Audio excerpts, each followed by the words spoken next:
الحمد لله نحمده ونستعينه ونستغفره ونعوذ بالله من شرور أنفسنا من يهده الله فلا مضل له ومن يضلله فلا هادي له ونشهد أن لا إله إلا الله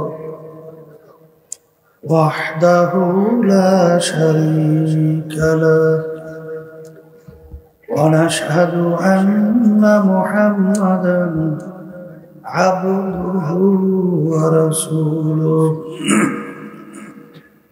أما بعد فأعوذ بالله من الشيطان الرجيم بسم الله الرحمن الرحيم فأما من ثقلت موازينه فهو في عيشة راضية وأما من خفت موازينه فأمه هاوية وما أدراك ما هي نار حامية صدق الله العلي العظيم সবাই দুরূদ শরীফ করি আল্লাহুম্মা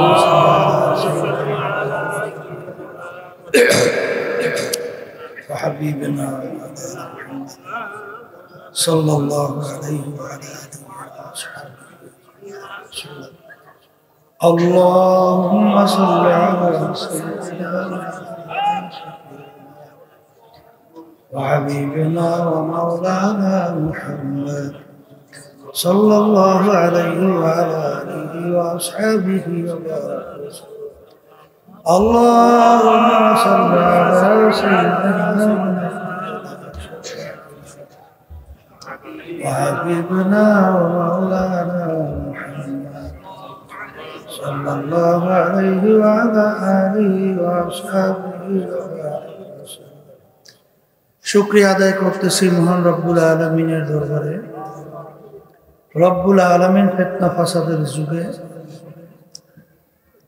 2 দিন ব্যাপী মাহফিলের শেষ দিন, শেষ বৈঠক, আল্লাহ আমাদেরকে সুস্থ সহি সালামতে রেখে বেহেশতের বাগানের মধ্যে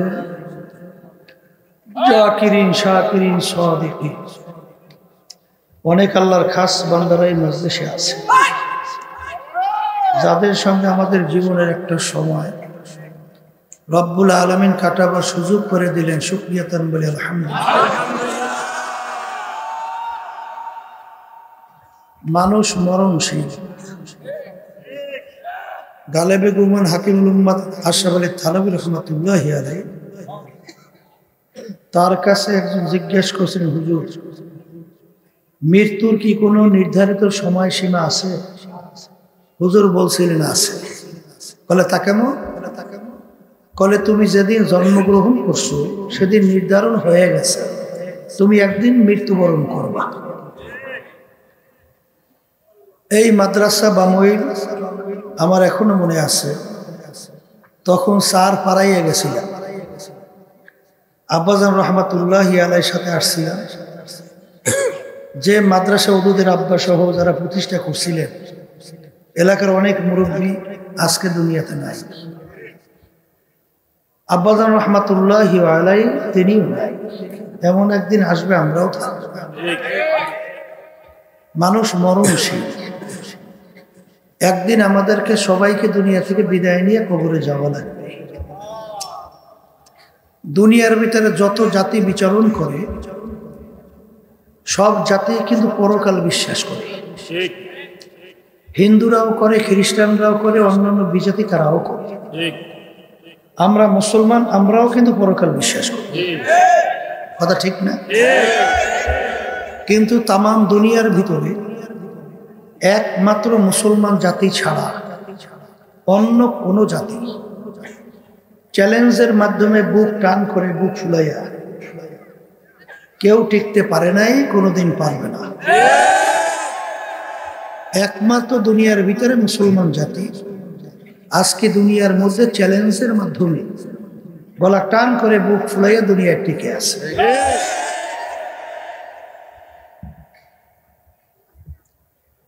তা পরকাল আমরা বিশ্বাস করি, আর এই পরকালের সুখ শান্তি এবং পরকালের দুঃখ,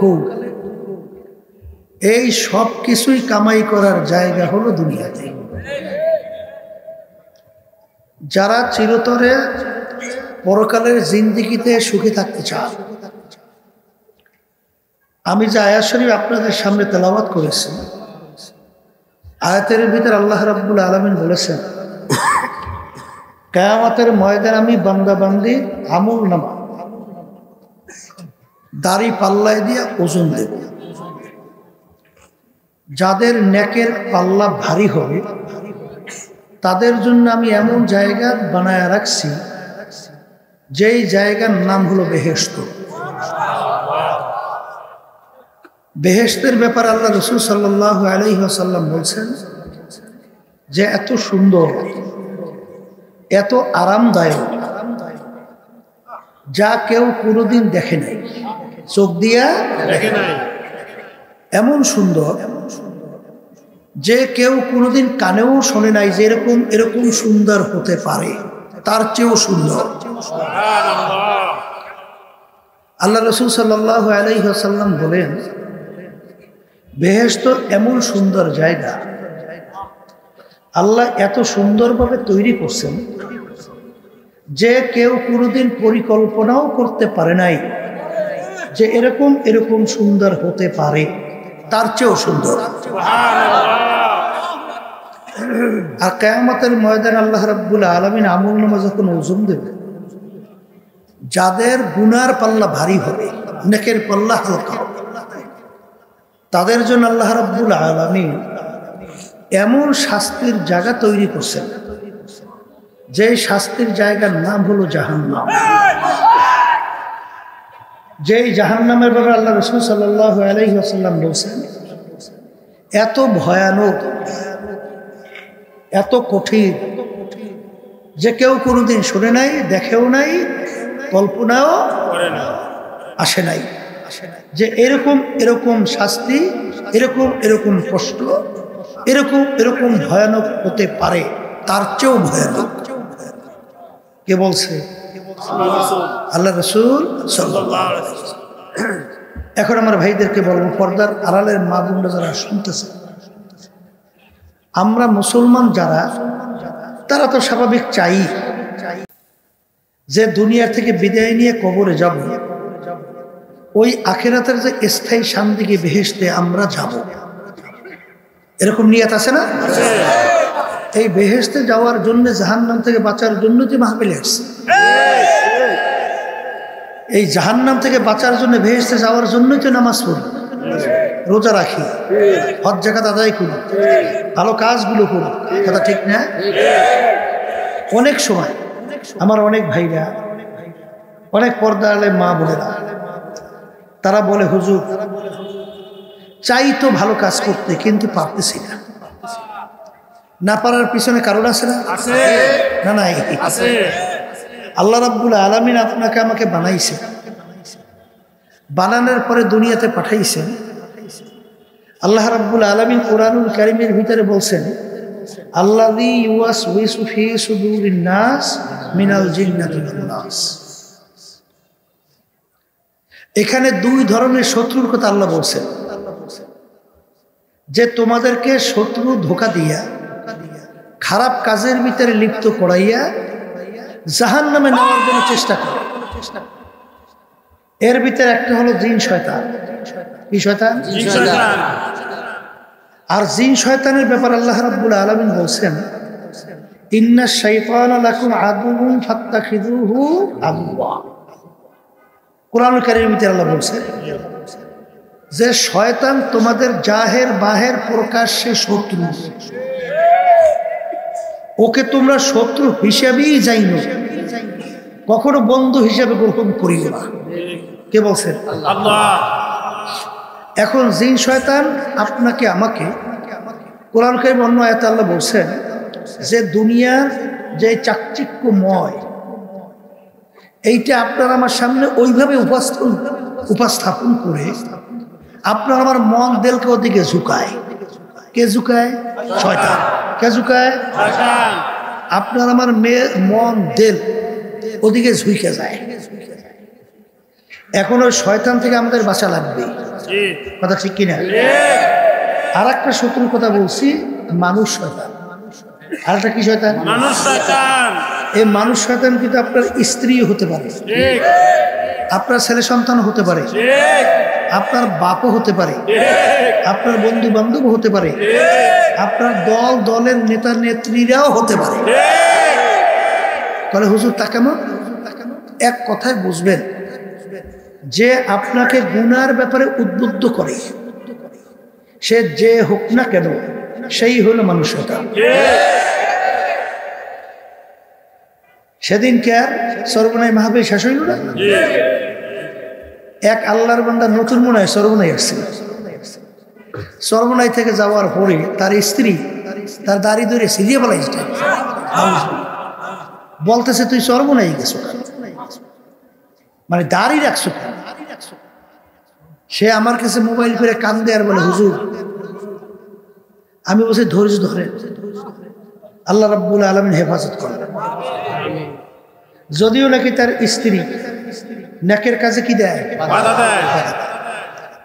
এ হলো মানুষ শয়তান। কি শয়তান? মানুষ শয়তান। আর একটা শত্রু আছে, নফসে আম্মারা শয়তান, যেটাকে নফসে আম্মারা বলা হয়। কোরআন কারীমের ভিতরে কিন্তু আছে, কথা ঠিক না? যেটাকে নফস বলা হয়। এখন শয়তান থাকে কোথায়? আল্লাহ রাসূল সাল্লাল্লাহু আলাইহি ওয়াসাল্লাম বলেন, প্রত্যেকটা বনি আদমের কলবের মধ্যে শয়তান মজবুত হইয়া বসে। আর শয়তানু জাসিমুন আলা কলবি বানি আদম।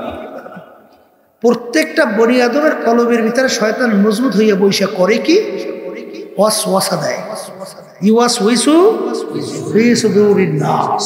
কি দেয়? ওয়াসওয়াসা। কি ওয়াসওয়াসা দেয়? গুনার কাজ করার ব্যাপারে বিভিন্ন ধরনের বুদ্ধি পরামর্শ ধোঁকা দেয়, কথা ঠিক না? ঠিক। এখন শয়তান তো থাকে কলবের মধ্যে, ঠিক না? এখন আগে তো শয়তানকে কলব থেকে সরানো লাগবে। কি করা লাগবে? সরানো লাগবে। আপনি যদি লাঠি দিয়ে পিটাপিটি করেন, কলব থেকে শয়তান ভাগে না। এই তরবারি দিয়ে যদি কোপাকুপি করেন, না, ভাগবে? ভাগবে না। তাহলে এই শয়তান কলব থেকে সরাইবেন কেন? আল্লাহ রাসূল সাল্লাল্লাহু আলাইহি ওয়াসাল্লাম বলেন, যেই আল্লাহর বান্দা বান্দিরা আমার উম্মতেরা আল্লাহর জিকির করে, কি করে? আল্লাহর জিকির। আল্লাহর জিকিরের মাধ্যমে শয়তান কলব থেকে সরিয়ে যায়। সুবহানাল্লাহ। শয়তান কলব থেকে ভাগিয়া যায়, সরিয়ে যায়। এখন শয়তান যখন কলব থেকে সরে, তখন দেখবেন নফসে আম্মারা যে বলছিলাম যে আপনাকে আমাকে গুনাহ করাবার জন্য কি করে আদেশ করে, এই নফস আম্মারা থাকে কিন্তু ভিতরে। কোথায় থাকে? মানুষের ভিতরে। শয়তান দেয় পরামর্শ, আর নফস আম্মারা সে ভিতরে থেকে ওরে বাস্তবায়ন করায়, কথা ঠিক কিনা? এখন যুদ্ধের কিন্তু একটা কৌশল আছে। কি কৌশল? দেখবেন যদি দেশ দখল করতে হয়, তখন বাদশাকে ঘায়েল করার আগে তার আশেপাশে পরামর্শটা তো থাকে না? না থাকে না? মন্ত্রী পরিষদ। কি পরিষদ? মন্ত্রী পরিষদ, উপদেষ্টা, অনেক কিছু। আগে এদেরকে সরাইতে হয়, তাহলে বাদশাকে দমন করা যায় না, ঠিক কিনা? এখন শয়তান হলো মন্ত্রী, প্রধান, উজিরে আলা, প্রধানমন্ত্রী, পরামর্শ দেয় বাদশাকে।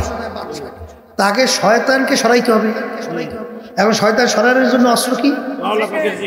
বলেন মুখ খুললে আল্লাহর জিকির। আল্লাহর জিকিরের মাধ্যমে শয়তান কি হয়? দূর হয়। এখন মন্ত্রী পরিষদ যখন ভেঙে যায়, তখন সরকার কি হয়?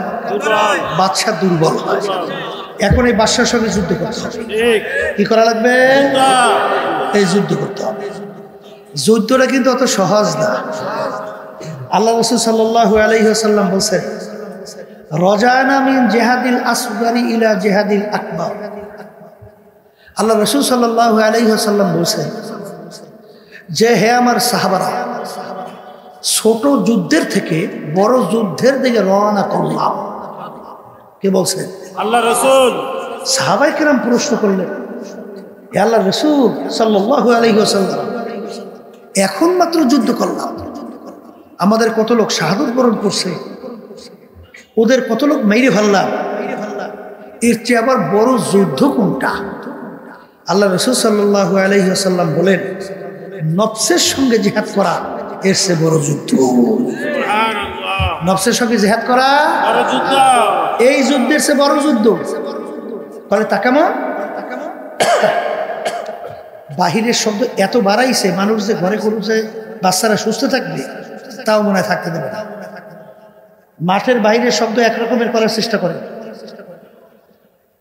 মনে হয় যেন এক পদের লোক আছে, শব্দ কোনো মানুষ ওই শব্দে কোনো কান পাতা যায়, এত জোরে শব্দ বলে। তা সেই কথা বলতে চাইছিলাম, যুদ্ধ শুরু হয়েছে প্রকাশ্যে। আপনার যদি ঈমান থাকে, যদি দুনিয়া থেকে বিদায় হয়ে চলে যান, শহীদি দরজা পাবেন, বিনা হিসাবে ভেসতে যাবেন। জেসেন না ঠকছেন? মরণ তো লাগবেই, আসতে বলুন। এখন শহীদি দরজা পাইলে কোনো সুয়াল প্রশ্ন কিছু নাই, কথা বলে না। তাহলে যার যা আল্লাহ রাব্বুল আলামিন কিসমতে রাখছে সেইটাই তো হবে, কথা ঠিক কিনা? আচ্ছা আচ্ছা, যুদ্ধ শুরু হয়েছে, একসময় শেষ হবে না চলতেই থাকবে? তাহলে শুরু আছে, শেষ। আর ইসলামের পক্ষে যদি আপনার নিয়ে শহীদ থেকে আল্লাহকে রাজি করার উদ্দেশ্যে আপনি যদি যুদ্ধ করেন, দুনিয়া থেকে বিদায় হইলে কি হবে? শহীদ, বিনা হিসেবে বেহেশত। আর নফস আম্মারা, ওই যুদ্ধে যদি আপনি ঠই দিয়ে বসে, তাহলে চিরতরে জাহান্নামী। অনেক সময় ঈমান হারা হয়ে কবরে যাবে, তাই ঈমান হারা হইলে তো চিরতরে জাহান্নামী, কথা ঠিক কিনা? এরপর নফস আম্মারার সাথে যুদ্ধ হইল গোপন শত্রু, দেখা যায় না। নফস দেখা যায়, তাহলে গোপন শত্রু প্রকাশ্যের শত্রুর চেয়ে বড়, কথা ঠিক কিনা? এই জন্য বড় যুদ্ধ। আর নফস আম্মারার সঙ্গে যুদ্ধ এখন শুরু হয়েছে, শেষ না একেবারে রুহু বাইরান পর্যন্ত? একবার রুহু বের হওয়া পর্যন্ত নফসের সঙ্গে জিহাদ, কথা ঠিক কিনা? আল্লাহর ওলিরা জিহাদ করতে করতে এক পর্যায়ে ইন্তেকালের আগেও বলতেছিলেন, তার মন চাইছে ইন্তেকালের আগে একটু শারিক খাবে। তখন তিনি বলতেছেন, নফস তোর বিরুদ্ধে আজীবন জিহাদ করে আসছে, এখন মৌতের পূর্ব মুহূর্তে তোর আশা আমি পুরাবো যে না, খাবো না, খাবো না। ওই সময় যুদ্ধ, তাহলে মৌত বের হওয়ার আগ পর্যন্ত কি? তাহলে যুদ্ধ বড়, আর গোপন শত্রু বড়, আর ওই যুদ্ধে ঠকলে জাহান্নাম। তাহলে সব দিক থেকে কি বড়, কথা ঠিক কিনা? এখন আমার ভাইদেরকে বলবো, পর্দার আড়ালের মা বোনরা যারা শুনতেছে, এগুলো কিন্তু আমার কথা না, কোনো আলেমের কথা না, কোনো মুফতি মুহাদ্দিসের কথা না। আল্লাহ রাসূল সাল্লাল্লাহু আলাইহি ওয়াসাল্লাম বলছে, আমরা শুনাইতেছি। কে মানবেন না মানবেন সেটা তো আমাদের ব্যাপার না, এটা তো বোঝাপড়া করবেন আল্লাহর সঙ্গে, কথা ঠিক কিনা? তাহলে এখন নফসের সঙ্গে জিহাদ করা লাগবে না? আচ্ছা, এই নফস আবার তিন প্রকার। প্রথম বলছি নফসে আম্মারা, দ্বিতীয় নফসে লাওয়ামা, তৃতীয় নফসে মুতমাইন্না। লাওয়ামা কাকে বলে? গুনাহ করার সময় চুপ থাকে, গুনাহ হওয়ার পরে আফসোস তৈরি হয়, গুনাহটা কেন করলাম। এই নফস কোন নফস? বলেন নফসে লাওয়ামা। আপনি পরীক্ষা করে দেখতে পারবেন আপনার নফসটা কোন নফস, কথা ঠিক কিনা? এরপর মুজাহাদার মাধ্যমে, জিকির আজকারের মাধ্যমে, মৌতের মোরাকাবার মাধ্যমে, কোরআন কারীম তেলাওয়াতের মাধ্যমে, এই সাদিকিন বান্দাদের সংস্পর্শে যাওয়ার মাধ্যমে আস্তে আস্তে নফস পরিবর্তন হইয়া এক পর্যায়ে নফস মুতমাইন্নায় পরিণত হয়ে যায়। নফসে মুতমাইন্না কাকে বলে? গুনাহ করতে, গুনাহ ছাড়তে পারে আর নেকের কাজ করতে পারে। বলেন, গুনাহ ছাড়তে পারে, গুনাহ ছাড়তে পারে, নেকের কাজ করতে পারে। এই নফসটা কোন নফস? বলেন, নফসে মুতমাইন্না। আর কোরআনুল কারীমে আল্লাহ রাব্বুল আলামিন বলেন, ইয়া আইয়াতুহান নাফসুল মুতমাইন্না ইরজিই ইলা রাব্বিকি রাদিয়াতাম মারদিয়া ফাদখুলি ফি ইবাদি ওয়াদখুলি জান্নাতি। সুবহানাল্লাহ। আল্লাহ রাব্বুল আলামিন কিয়ামতের ময়দানে নফসে মুতমাইন্নার দলদেরকে ডাকবে। কোন নফস? বলেন, নফসে মুতমাইন্নার দল। নফসে মুতমাইন্না কাকে বলে? বলেন, গুনার কাজ ছাড়তে পারে, নেকের কাজ করতে পারে। এই নফস কোন নফস? আল্লাহ যখন কিয়ামতের ময়দানে ডাক দেবেন নফসে মুতমাইন্নার দলের আসলো, আপনার নফস দুনিয়ায় থাকা অবস্থায় পরীক্ষা করে দেখেন আপনার নফসটা কোন নফস? নফসে আম্মারা না নফসে লাওয়ামা না নফসে মুতমাইন্না?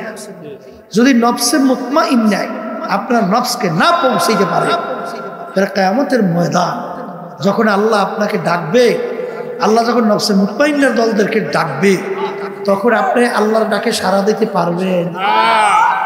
কথা বলেন না কেন? আল্লাহ ডাকে কি বলবেন? হে নফসে মুতমাইন্নার দলেরা, প্রথম বলবে তোমরা আমার বান্দা বান্দীদের দলের মধ্যে কি হয়ে যাও, শামিল হয়ে যাও।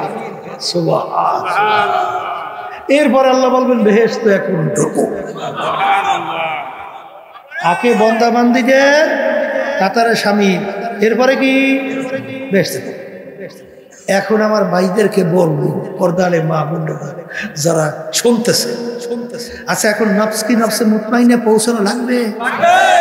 একটু আসতে লাগবে।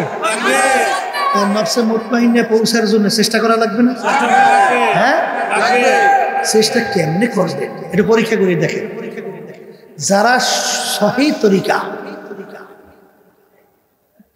তরিকা বুঝেন, সঠিক রাস্তা, অর্থাৎ এই যে পীর মুরিদি শোনেন, এই পীর মানে মুরব্বী, একটা ফার্সি শব্দ, আরবিতে বলে মুরশিদ, বাংলা অর্থের পথ প্রদর্শক।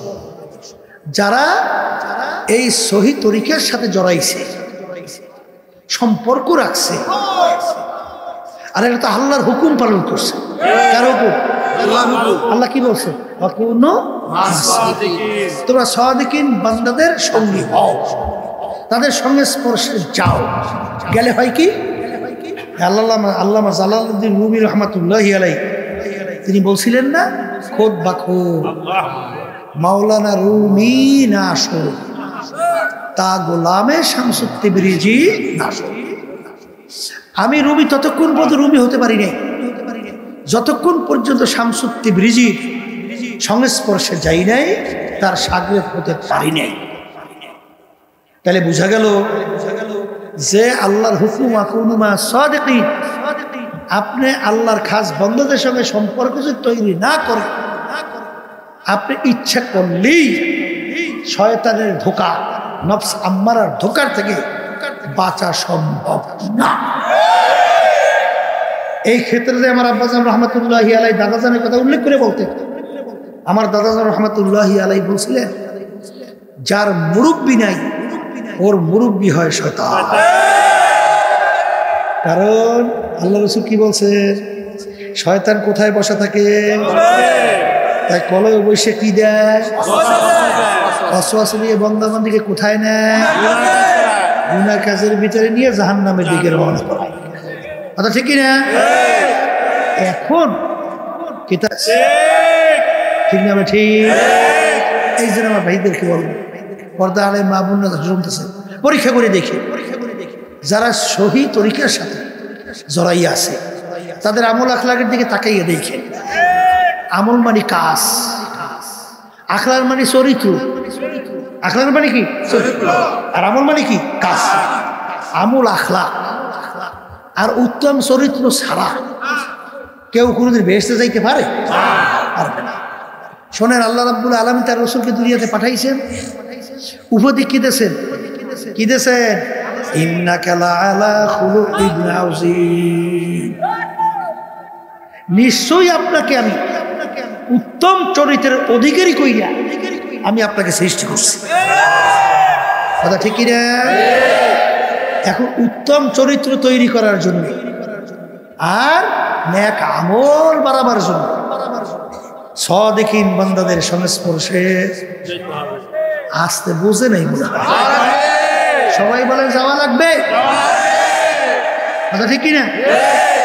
দেখবেন যারা সাদিকিন বান্দাদের সাথে সম্পর্ক রাখে তাদের আমলের দিকে তাকান, কাজের দিকে তাকান। কি হুশ থাকতে নামাজ ছাড়ে? আসতে কয় নামাজ ছাড়ে?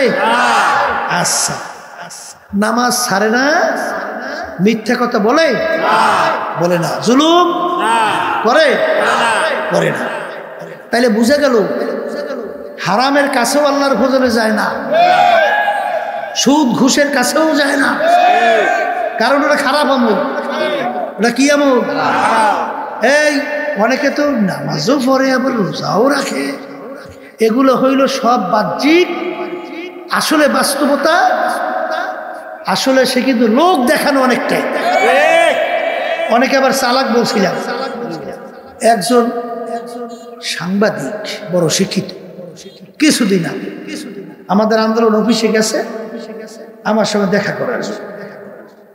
সে বলতেছে, হুজুর অজু করার জন্য, অজু করার অর্থ তো হলো পবিত্র হওয়া, পাকসাপ।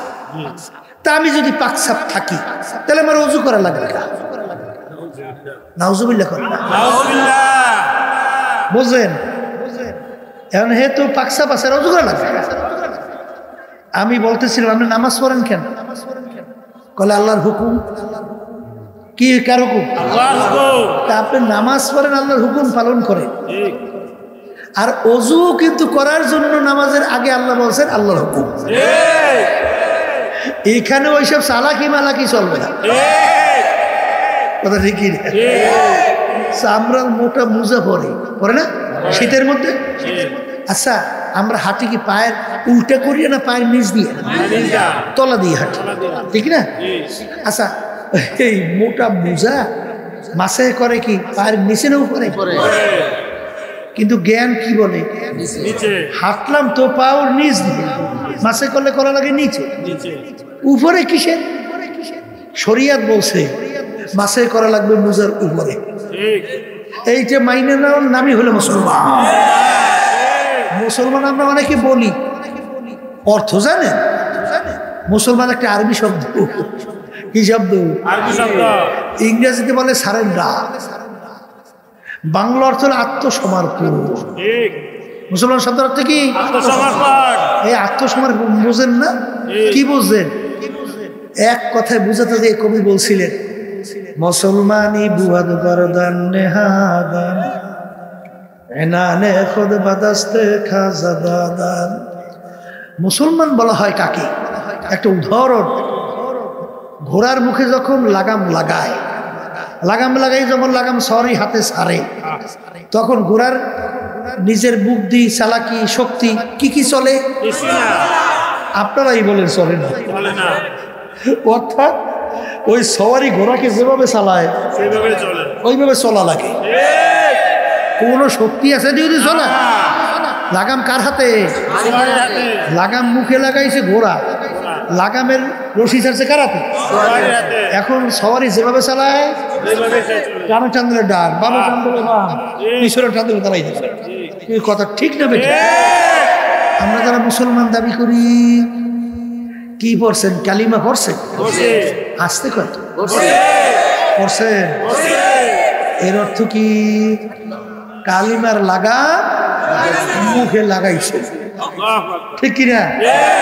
কালিমা কি পড়ছেন? লা ইলাহা ইল্লাল্লাহ লা মাকসুদা ইল্লাল্লাহ লা মাহবুবা ইল্লাল্লাহ লা মাশুকা ইল্লাল্লাহ লা মাতলুবা ইল্লাল্লাহ লা ইলাহা ইল্লাল্লাহ মুহাম্মাদুর রাসূলুল্লাহ। এই জন্য এক কবি বলছিলেন, ও মুসলমান, না আমেরিকা না লন্ডন সে উলফত, না আমেরিকা না লন্ডন সে উলফত, আমি মস্তে মদিনা কর খুদায়া। হে মুসলমান সন্তান, তোমার আমার রাস্তা আমেরিকা, লন্ডন, ফ্রান্স বিজাদিতের ওই কালচার, তাদের সংস্কৃতি, তাদের কালচার, তাদের দেশে আমাদের এই লাগাম না, কথা কয় না। তোমার আমার রাস্তা মদিনা শরীফ ঘুমায় আছেন মুহাম্মাদুর রাসূলুল্লাহ সাল্লাল্লাহু আলাইহি ওয়াসাল্লাম। সেই মদিনা হইল তোমার আমার রাস্তা। কি এখন ইচ্ছা করলি যেদিকে ইচ্ছা সেরকম ইচ্ছা চলা যায়? লাগাম ছাড়ছেন কারাতে? বুঝা কইছেন না? না বুঝা? হ্যাঁ, এক শ্রেণী তো আল্লাহ আল্লাহ রসুলের সব ক্ষেত্রে নির্দেশ ভালো লাগে না। কি কারণ বিভিন্ন কায়দায় কায়দা নিজের চালাকি বিভিন্ন ব্যাখ্যা দিয়া বিভিন্ন কায়দায় কায়দা তারপর না কি জোরে বলেন আছে না? আছে। আপনি মুসলমান দাবি করতে পারেন, কিন্তু আল্লাহ বাংলা রসুল আপনার মুসলমান হিসাবে গ্রহণ করছে কিনা, স্বীকার করছে কিনা, এইটা চিন্তা করে দেখছেন? কথা কথা। হ্যাঁ, এই জন্য আমার বাচ্চাদেরকে বলবো, শোনেন, অত সহজ মনে করিয়েন না। মুসলমান দাবি করব, আর কালচার থাকবে, সংস্কৃতি থাকবে, এই বিভিন্ন কায়দায় কাজকর্ম থাকবে বিজাতিদের, সে মুসলমান হয়? মুসলমান আল্লাহ এবং আল্লাহ রসুলের হাতে। যখন আপনি আর আমি আমাদের লাগাম কালিমা সুপর্দ করতে পারবো, তখন আপনি আমি মুসলমান হিসেবে দাবি করতে পারবো। এই সব ক্ষেত্রে দেখছি আল্লাহর কুতু ফজলুল করিম রহমাতুল্লাহ সুবহান সুবহান, কিসের ছেলে কিসের মেয়ে, কে আত্মীয় ও সব বুঝতুই, কোন কাজে আল্লাহ বেজার, আল্লাহ রসুল বেজার, হুশ থাকতে সে পথে পা বাড়াইত না। আর যে কাজে আল্লাহ খুশি বাধা দিয়েও তাকে সেই কাজ থেকে ফিরিয়ে রাখতে পারত না।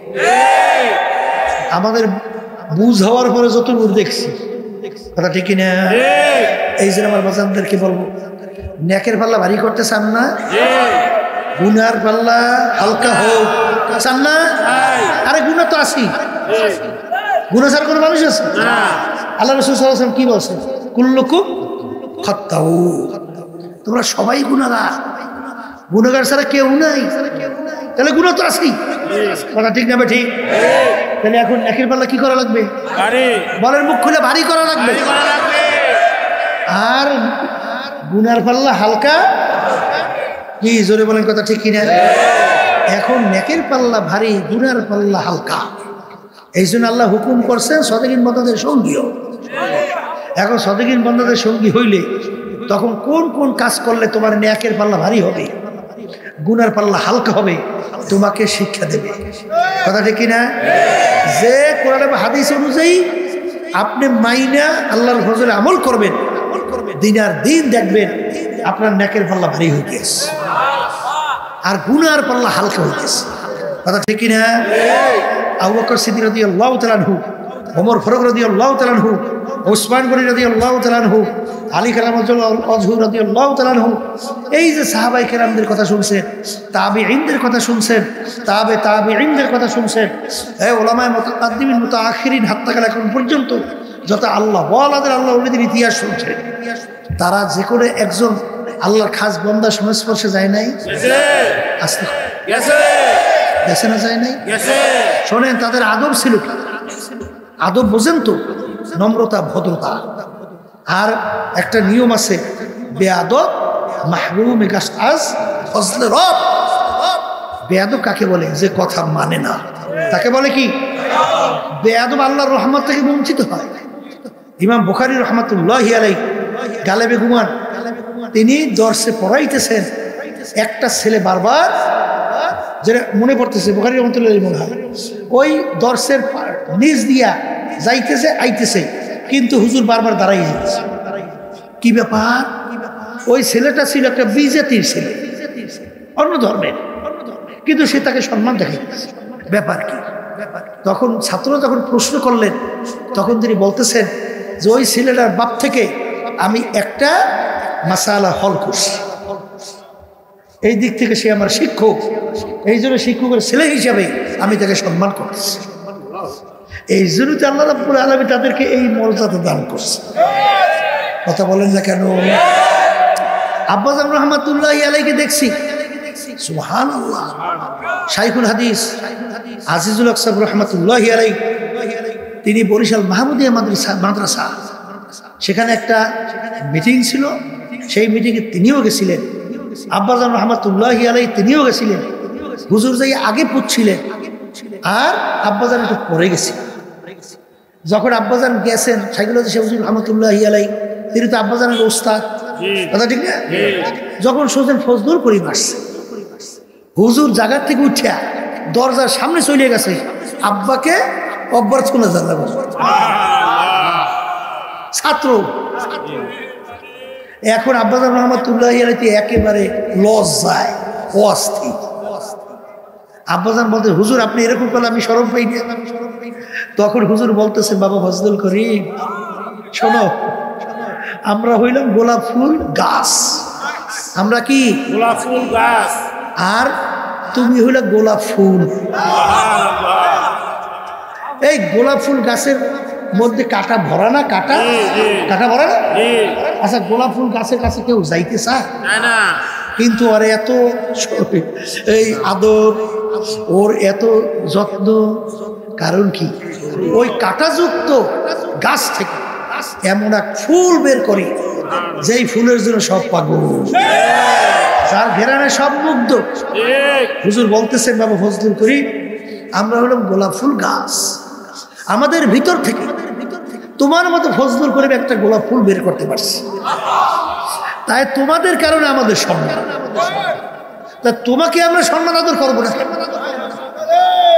কি বুঝলে? ওস্তাদ ছাত্রের উপরে কেমন খুশি, কেমন খুশি! হ্যাঁ, দাদাজান রহমাতুল্লাহি আলাইহি বয়ানে শুনছি, বলতেছিলেন একদিন বয়ানের মধ্যে, আমি ক্যাসেটে শুনছি যে মেয়েরা, তখন দাদাজান ওই লোকজনকে বলতে মেয়েরা, মেয়েরা শোনেন, আমি আপনার তামাম দুনিয়ার মানুষের জন্য যত দোয়া করি, আমার ফজলাল করিম, আব্বাজান কি বলতেন? ফজলাল করিম, আমার ফজলাল করিমের জন্য আমি তার চেয়ে বেশি দোয়া করি। বাপ সন্তানের উপরে কি আসতে করে? খুশি ওস্তাদ, বাপ, পাড়াপড়শি, তাইলে আল্লাহর রহমত ওইভাবে আসবে। কথা ঠিক কিনা?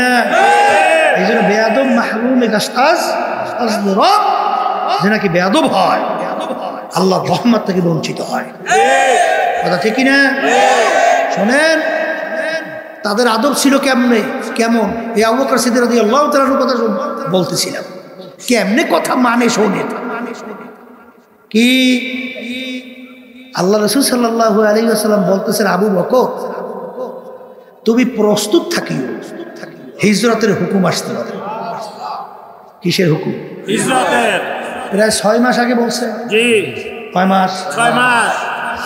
যখন হিজরতের হুকুম হয়েছে, গভীর রাত, আল্লাহ রাসূল সাল্লাল্লাহু আলাইহি ওয়াসাল্লাম আবু বকর সিদ্দিক রাদিয়াল্লাহু তাআলা তার ঘরের দরজায় যাইয়া একটু টোকা দিয়ে বলতেছেন, আবু বকর কি ডাকতেছে? আবু বকর। বলার সঙ্গে সঙ্গে ভিতর থেকে দরজা টাস করে খুলে দিচ্ছে।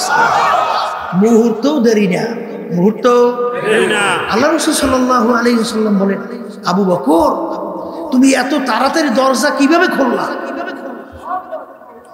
তখন আবু বকর সিদ্দিক রাদিয়াল্লাহু তাআলা বলেন, হে আল্লাহর রাসূল, আপনি যেদিন বলছেন আবু বকর তুমি প্রস্তুত থাকিও, হিজরতের হুকুম আসতে পারে, হে আল্লাহর রাসূল সেদিন থেকে আমি রাত্রে বিছানায় পিঠ লাগাই আর ঘুমাই না। কারণ সরদারে দোজাহান আমার বাড়ি দরজায় আসবে, আর আমি যদি ঘুমাইয়া থাকি তাহলে আল্লাহর হাবিব দাঁড়াই থেকে কষ্ট করবে, তাহলে আমি কিভাবে তার কষ্ট সহ্য করব? এই জন্যে আমি সারা রাত্র ঘুমাই নাই, এমনকি আমি ঘরের দরজার খিলও আটকাই নাই। কেন? আল্লাহ রাসূল সাল্লাল্লাহু আলাইহি ওয়াসাল্লাম যখন ডাক দেন আবু বকর, তখন আমি খিল খুইলা দরজা খুলতে দেরি হবে, এই জন্য দেরি না হয়, আল্লাহ রাসূলের কষ্ট, এই জন্য আমি পিছনে ঠেক লাগাই দাঁড়াই রয়েছি, কখন এসে ডাক দেবে দরজা খুলে দেবে। এর নাম হইল আদব। আর সেইভাবে তো আল্লাহ বরকত দান করছে। কথা ঠিক কিনা? কথা ঠিক কিনা? এই জন্য আমার ভাইদেরকে বলবো, পর্দারে মা বোনরা যারা শুনতেছেন, আগের যুগে তো আলহামদুলিল্লাহ 100 মানুষ যখন সহি তরিকায় এই আল্লাহ খাস বন্দাদের সংস্পর্শে গেছে, 100 জন মানুষ কামিয়ে বলছে। কারণ তাদের আদব ছিল এরকম, যা বলতো তাই মানত। কথা ঠিক না ভাই? ঠিক। কিন্তু বর্তমানে এক শ্রেণীর চালাক, শব্দটা কি? চালাক হইলে ওই আল্লাহর রহমত থেকে বঞ্চিত হয়, ঠিক কিনা? এই জন্য আমার বাজানদেরকে বলবো, একটু পরীক্ষা করে দেখি, যারা সহিহ তরিকার সাথে হক্কানি আলেমদের সঙ্গে সাদিকিন বন্ধুদের সঙ্গে সম্পর্ক রাখে, দিন আর দিন তাদের নেক আমল বাড়ে না? আমি কি ভুল বলছি নাকি? না ঠিক বলছি? ঠিক বলছি? আলহামদুলিল্লাহ। তাহলে নেক আমল বাড়ে, গুনার থেকে ফিরতে পারে না? আসতে কয় পারে কি পারে না? পারে। তাহলে এখানে দেখেন সাদিকিন বন্ধুদের সংস্পর্শে যাওয়ার কারণে নেক আমল বাড়ে, আপনারাই বলছেন। এই তারপর গুনার থেকে ফেরা যায়, চোখে কি পানি আসে? আসতে হ্যাঁ। আচ্ছা, যাদের এই সাদিকিন বন্ধুদের সংস্পর্শে যায় না, ওদের চোখে পানি দেখে মুঠো? দেখেন একটু হাতুড়ে খালি কান্দে, আল্লাহর কাছে মাপ চাই, দেখছে? চোখে পানি তো আসে না, আসে? আর চোখের পানি ছাড়া জাহান্নামের আগুন ঠান্ডা হয়? কোনোদিন হয়? আল্লাহ রাসূল সাল্লাল্লাহু আলাইহি ওয়াসাল্লাম কি বলছেন? কি বলছেন? মান বাকা মিন খাশিয়াতিল্লাহ হারামাল্লাহু তিলকাল আইনা আলান নার। যেই চক্ষু মাওলার ভয় কাঁদবে, ওই চক্ষুর জন্য জাহান্নামের আগুন হারাম হইয়া যাবে। আল্লাহ রাসূল বলেন, লা ইয়ালিজুন নারা মান বাকা মিন খাশিয়াতিল্লাহ হাত্তা ইয়াউদাল লাবানু ফিদ দার'i। যেই চক্ষু আমার মাওলার ভয় কাঁদবে, ওই চক্ষু জাহান্নামে দেওয়া এরকম অসম্ভব হবে। যেরকম গাভীর বান্দার থেকে দুধ দোহাইয়া ওই বান্দের ভিতরে ঢুকানো যেরকম অসম্ভব, আল্লাহর বান্দা বান্দিকে এরকম জাহান্নামে দেওয়া এরকম অসম্ভব। এ আল্লাহর বান্দারা আমি বলিনি, আল্লাহর রাসূল বলছেন, আমি শুনাইতেছি। আল্লাহর হাবিব বলেন, ইবকু ইবকু ফাইল্লাম তাবকু ফাতাবাকু। হে আমার উম্মতরা, কান্দো কান্দো, কান্না না আসলে কান্নার ভান ধরো। আল্লাহ রাব্বুল আলামিন কোরআনুল কারীমের ভিতরে বলেন, ফালিয়াদহাকু কালিলা ওয়ালিয়াবকু কাসীরা। হে আমার বান্দা বান্দিরা, বেশি বেশি পরিমাণে কাঁদো, কম কম হাসো। কিয়ামতের ময়দান জাহান্নাম ফেরেশতারা ধইরা রাখতে পারে না। আল্লাহ নবী সাল্লাল্লাহু আলাইহি ওয়াসাল্লাম সিজদায় পড়ে কান্দে, হে আমার মালিক, তোমার ইজ্জতের জালালের কসম খাই আমি বলছি, আজকে যদি জাহান্নাম আমার একটা উম্মতকে খাইয়া ফেলে, আমি রাসূল তোমার বেহেশতে যাব না। আল্লাহ রাব্বুল আলামিন বলে, হাবিব গো মাথা উঠান, এই পানি নিয়ে জাহান্নামের দিকে ছিটানি মারেন। যখন পানি নিয়ে জাহান্নামের দিকে ছিটানি মারবে, জাহান্নাম কেত কেত করে পিছনে দৌড় মারবে। আল্লাহ রাব্বুল সাল্লাল্লাহু আলাইহি ওয়াসাল্লাম আশ্চর্য হইয়া বলবেন, রব্বুল আলামিন এত ফেরেশতা জাহান্নামকে ধরে রাখতে পারে না, এ কোন কুদরতি পানি, যেই পানি দেওয়ার সঙ্গে সঙ্গে জাহান্নাম কেত কেত করে পিছনের দিকে দৌড় মারলো। আল্লাহ রাব্বুল আলামিন বলে, হাবিব গো এ কোনো কুদরতি পানি না, এ হলো আমার বান্দা বান্দি, আপনার উম্মতেরা দুনিয়ায় থাকা অবস্থায় যারা এই জাহান্নামের ভয়, আমার আযাব ও গজবের ভয়, দুই চোখের পানি চাইরা কাইদা আমার কাছে মাপ চাইছে, ওই চোখের পানি হলো এই পানি। আল্লাহর বান্দারা, পর্দা আলে মা বোনেরা, এক শ্রেণী বর্তমানে বক্তা এক ওয়াইজিন বের হইল, আর শুধু বয়ানের ভিতরে মানুষকে হাসায়, বলেন নাউযুবিল্লাহ। হাজার কহতা হাসি অর্থাৎ বড় জোরে শব্দ করে আসবে, হারাম কবিরা গুনাহ হয়। আল্লাহ নবী সাল্লাল্লাহু আলাইহি ওয়াসাল্লাম তার জীবনে একবারও জোরে উল্লেখ কইরা শব্দ কইরা কহকা হাসি জীবনে একবারও হাসেন নাই। তিনি বেশি সময় মিষ্টি হাসতেন, অনেক সময় একটু বেশি হাসলে বহে সামনে দুই একটা দাঁতের মাথা দেখা যাইত। কারণ কি, আল্লাহর হাবিবের ইতিহাস পড়লে দেখবেন আল্লাহর হাবিব সাল্লাল্লাহু আলাইহি ওয়াসাল্লাম অনেক সময় এমনভাবে কাঁদতেন, কান্নাহু তল্লু, মনে হয় যেন হালকা বৃষ্টি পড়তেছে। আর আলী রাদিয়াল্লাহু তাআলা আনহু, আমার মাওলার ভয়, মাওলার আযাব ও গজবের ভয়, মালিকের জাহান্নামের ভয়, কাঁদতে কাঁদতে গালের ভিতরে দাগ পড়ে গেছিল। লোকেরা বলে, আমির দাগে ঔষধ লাগান ভালো হবে। হাল তিনি বলেন, আমার সাথীরা, কিয়ামতের ময়দানে মালিক যখন জিজ্ঞাসা করবে, ওমর কি আমল আমার কাছে নিয়ে আসছো, বলবো মালিক তোমার ভয়, তোমার জাহান্নামের ভয়। কাঁদতে কাঁদতে কালে দাগ পরাইয়া নিয়ে আসছি। এ কবরের যাত্রীরা, যেই মামলার তদবির নেই তার কিন্তু খালাস নাই। বাজান দুনিয়ার কেসের ভিতরে পড়লে সেখানে যদি তদবির না করেন, কেসে ভালো ফলাফল পাওয়ার আশা করা যায় না।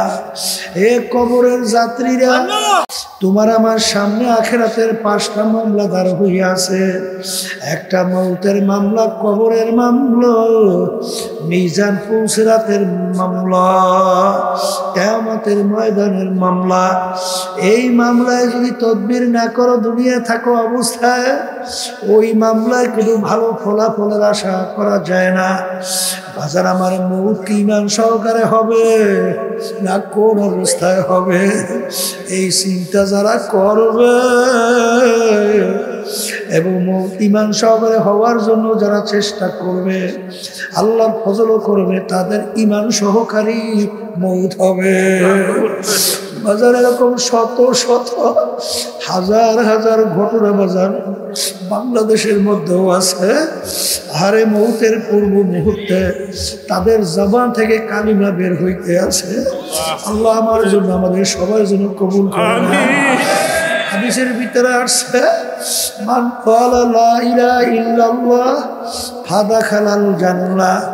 অন্য হাদিসের ভিতরে হাক্কান, যে কালিমার হক আদায় করতে পারবে এবং সেই অনুযায়ী কালিমা পাঠ করবে, সে বেহেশতের ভিতরে ঢুকবে। এ কবরের যাত্রীরা দলাদলি বুঝি না। কবরে কিন্তু কোনো দলের পরিচয় নাই, কোনো পীরের পরিচয় নাই, কোনো মুরিদের পরিচয় নাই। তুমি বড় বংশের না ছোট বংশের, শিক্ষিত না অশিক্ষিত, সুন্দর না কালো, সম্পদের বেশি মালিক না কম মালিক, তুমি কি রাস্তার ফকির না বাদশা, এই পরিচয় কিন্তু কবরে চলবে না। আমার বাজানদেরকে বলবো, পর্দারে মা বোনদেরকে বলবো, কবরে কিন্তু প্রশ্ন তিনটা। 1 নম্বর প্রশ্ন মান রব্বুকা, 2য় নম্বর প্রশ্ন আমার দীনুকা, 3য় নম্বর প্রশ্ন আমার নাবিয়ুকা। এই 3 প্রশ্নের ভিতরে কোথায় কিন্তু আছে তুমি পীর না মুরিদ, তুমি কি চৌধুরী বংশের না তালুকদার বংশের না তুমি সৈয়দ বংশের, আছে? তুমি কি সুন্দর না কালো, আছে? তুমি কি ধনী না গরিব, আছে? তুমি কি শিক্ষিত না অশিক্ষিত, এই পরিচয় আছে? যদি নাই থাকে আমার বাজানদেরকে বলবো, পর্দা আলে মা বোনদেরকে বলবো, দুনিয়ায় কিন্তু আসা একই অবস্থায়, রওনাও কিন্তু করা লাগবে একই অবস্থায়। দুনিয়ার ভিতরে যখন রাজা বাদশাহ আসছে, প্রধানমন্ত্রী আসছে, ল্যাংটা অবস্থায় দুনিয়াতে আসছিল।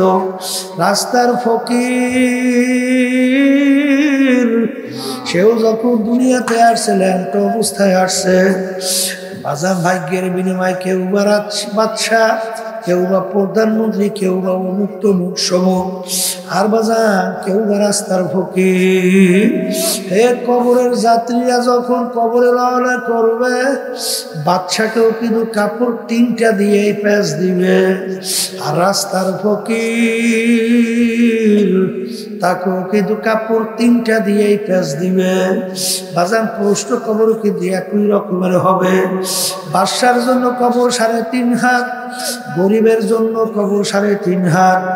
ভাগ্যের বিনিময়ে দুনিয়া কেউ বাদশা, কেউ বা রাস্তার ফকির। হে দুনিয়ার পাগল আমার বাবারা, বাজার কিয়ামতের ময়দান, অনেক বাদশা কিয়ামতের ময়দানে ফকির হইয়া উঠবে, আর অনেক ফকির আল্লাহর ফজল করবে, বাদশা হইয়া উঠবে। বেলালে হাবশী রাদিয়াল্লাহু তাআলা আনহু দুনিয়ার ভিতরে গোলাম জাদা গোলাম, তার আব্বাও ছিল গোলাম, তিনিও ছিলেন গোলাম। ওদিকে বংশের দিক থেকে একেবারে নিচু, বাজান হাবশ বংশের লোক ছিল। চেহারার দিক থেকে কালো, যারা কালো মানুষ দেখছেন বাজান, হারে কালো তেমন ঠকপথ নাই। শিক্ষার দিক থেকে বকালাম, অর্থাৎ নিজের দস্তখত করতে জানতেন না। ওদিকে সম্পদ টাকার দিক থেকে নিচ্ছ, 1 পয়সারও মালিক ছিলেন না। কিন্তু কিয়ামতের ময়দান, আল্লাহর হাবিব যেই বাহনের উপরে বৈশা বেহেশতে ঢুকবেন, সেই বেহেশতের রশি ধরা থাকবে বেলাল হাবশী রাদিয়াল্লাহু তাআলা আনহু তার হাতে। আল্লাহর হাবিব যখন সবে মেরাজে গেলেন, বেহেশতের ভিতরে খরমের আওয়াজ পাওয়া যায়। আল্লাহর হাবিব জিজ্ঞাসা করে, ভাই জিবরাইল, বেহেশতের ভিতরে কিসের খরমের আওয়াজ? আল্লাহ জিবরাইল সাল্লাল্লাহু আলাইহি ওয়াসাল্লাম বলে, আল্লাহর রাসূল, আপনার বেলালের খরমের আওয়াজ শোনা যায়। আহাদে আর আসমে আজারু হে বেলালি নারাহি सफा तो रह गया है लेकिन तलकीन गज़ाली ना रही। ए कबरेर যাত্রীরা, এ পর্দার আড়ালের মা বোনেরা, কোন দুনিয়ার পিছনে পড়লাম, কোন ক্ষমতার পিছনে পড়লাম, কোন সম্পদের পিছনে পড়লাম? বাজান একটু চিন্তা করো, চক্ষু বন্ধ করো, একটু মুরাকাবা করো, দেখবা সব ফাঁকি আর ফাঁকি। আমার আব্বা রহমাতুল্লাহি আলাইহি উদাহরণ দিয়া বললেন, ডাকাতের দলের সর্দার, ডাকাতের দলের সর্দারের কত পাওয়ার। বাজানোর দলীয় লোক অন্যায় করে অনেক সময় গুলি কইর মেরে ফেলায়, কত ধরনের মারে অত্যাচার করে শাস্তি দেয়। ওর মাতুব্বারি সর্দারি কতক্ষণ? পুলিশের হাতে অ্যারেস্ট হওয়ার আগ পর্যন্ত। যখন পুলিশের হাতে অ্যারেস্ট হইয়া যাবে, বুট দিয়া যখন ওকে পারাবে, হাড্ডি গুড্ডি ভাঙবে, কোথায় যাবে ওর সর্দারগিরি, কোথায় যাইবে ওর সারগিরি? এ কবরের যাত্রীরা, আজকে দুনিয়ার ভিতরে অনেকে পরিচয় দেয়, আমি পীর, আমি চেয়ারম্যান, আমি মেম্বার, আমি এমপি, আমি কয়েকদিন যে কয়দিন চক্ষু দুনিয়াতে খোলা থাকবে, আজরাইল সালাতু ওয়াস সালাম সবাই পিছনে হাত পাইতে অপেক্ষা আছে। আমার মালিক যখন বলবে আজরাইল ধর, ওই অবস্থায় যদি থাবা মাইরে বসে বাজান, তখন তুমি দেখতে পারবা তুমি আসলে মুক্ত মুখ সমুখ না খোদা না খাস্তা জাহান্নামের একজন কয়েদি। এই জন্য আমার বাজানদেরকে বলবা, যেই মামলার তদবির নাই তার কিন্তু খালাস নাই। এই জন্য আল্লাহর ইতিহাস পড়লে দেখবে, আমার দাদাজান রহমাতুল্লাহি আলাইহি কথা শুনছি বাজান, ইন্তেকালের আগে আগে চোখের উপরে বৈশাখ, পাশেই কবরস্থান, তাকাইয়া তাকাইয়া পোলাপানের মতো আউ আউ করিয়া চিল্লাইয়া কান্দে, দুই চোখ দেয়া বাইয়া বাইয়া টপ টপ কইরা পানি পড়ে। আর মালিকের দিকে ফিরা করুণ সুরে ডাক দেয়, আর করুণ সুরে ডাক দিয়ে বলে, ওরে আমার মালিক, ওরে আমার মাহবুব, তুমি যদি আমাকে কবরে মাফ না করো, ওই অন্ধকার কবরে আমি একা কেমনে থাকবো? ওই কবরে তো কেউ নাই, কবরে তো বালিশ নাই, বিছানাও নাই, বাতিও নাই, কবরের সাথীও নাই। ওই কবর কেমন হবে? আল্লাহ রাসূল সাল্লাল্লাহু আলাইহি ওয়াসাল্লাম বলেন, কবর তোমাকে আমাকে ডাক দেয়। আল্লাহ রাসূল বলেন, তোদেরকে ডাক দেয়, তোমাদেরকে ডাক দেয়। কি কইয়া? আব্দুল করিম, হে রাজাউল করিম, হে রহিমা খাতুন, আনা বাইতুল ওয়াহদা, আনা বাইতুল জুলমা, আনা বাইতুল জুল। আমি একাকির ঘর, আমি অন্ধকারের ঘর, আমি পোকা মাকড়ের ঘর। ওই কবরের ভিতরে একা কেমনে থাকবা? ওই কবরে যদি আমার মালিক আপন না হয়, ওই কবরে তোমার আমার উপায় নাই, হাসুরের উপায় নাই, মিজান পৌঁছাতের উপায় নাই। ওই কবরের চিন্তা আল্লাহর ওদের ইতিহাস পড়লে দেখবো, আমাদের এই তরিকার মুরব্বী রশিদ আহমদ গঙ্গী রহমাতুল্লাহ আলাইহি, তিনি কাঁদতে কাঁদতে বুড়া বয়সে অন্ধ হইয়া গেছিল। এ আমার মালিক, তুমি যে জাহান্নামের ঘোষণা দিয়েছ রে মালিক, আর তোমার হাবিব যে জাহান্নামের বিবরণ দিছে, ওই এক সেকেন্ডের আযাব সহ্য করার দুনিয়ার কোন মানুষের নাই। এ আমার মালিক, দয়া মায়া করে তুমি আমাকে মাফ কইরা দাও। কাঁদতে কাঁদতে বাজান বুড়া বয়সে অন্ধ হয়ে গেছিল। লোকেরা বলে, হুজুর অপারেশন করেন, চক্ষু ভালো হবে। তিনি বলেন, সাথীরা, কিয়ামতের ময়দানে যখন আমি উঠব, অন্ধ অবস্থায় উঠতে চাই, মালিক যেন আমার কাছে কোনো প্রশ্ন না করে। মালিক যদি প্রশ্ন করে আমার কোনো উপায় নাই, এই জন্য আমি মালিকের সামনে অন্ধ অবস্থায় দাঁড়াইতে চাই। যেই মামলার তদবির নাই, ওই মামলার কিন্তু খালাস নাই। এই দুনিয়ার পাগল আমার বাবারা, পর্দার আড়ালের মা বোনেরা, আজকে দুনিয়া চিনছ, দুনিয়ার সম্পদ টাকা পয়সা চিনছ, সম্মান চিনছ, এর জন্য দুনিয়া কামাই করার জন্য রাত দিন অনেক সময় নষ্ট করো, কিন্তু আখিরাতের পরিচয় পাও নাই, আল্লাহর পরিচয় পাও নাই, বেহেশত ও জাহান্নামের পরিচয় পাও নাই। এই জন্য জাহান্নাম থেকে বাঁচার জন্য, বেহেশতে যাওয়ার জন্য চেষ্টা চিন্তাও নাই। কিন্তু মনে রাখো, যেই মামলার চেষ্টা তদবির নাই, ওই মামলারও কিন্তু খালাস নাই।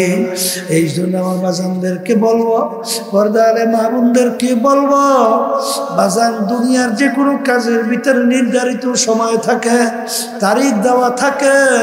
তোমার আমার মৌতের কোনো তারিখও নেই, নির্ধারিত কোনো সময় নাই। কখন কোন সময় কিভাবে কে রওনা করবো। আমার মালিক যখন মাহফিলে নিয়ে আসছে, মালিক বড় দয়ার মালিক, মালিক বড় মায়ার মালিক। যদি দুই চোখের পানি ছাইরা দেলটাকে ভাইঙ্গা যদি মালিককে ডাক দিতে পারো, আমার মালিক তোমার আমার জীবনের সব গুনাহ মাফ কইরা দিবেন। আল্লাহুম্মা আমিন। ঘরের মেয়ে লোকেরা হাত উঠাও, গুনার কথা মনে করো, তো চোখের পানি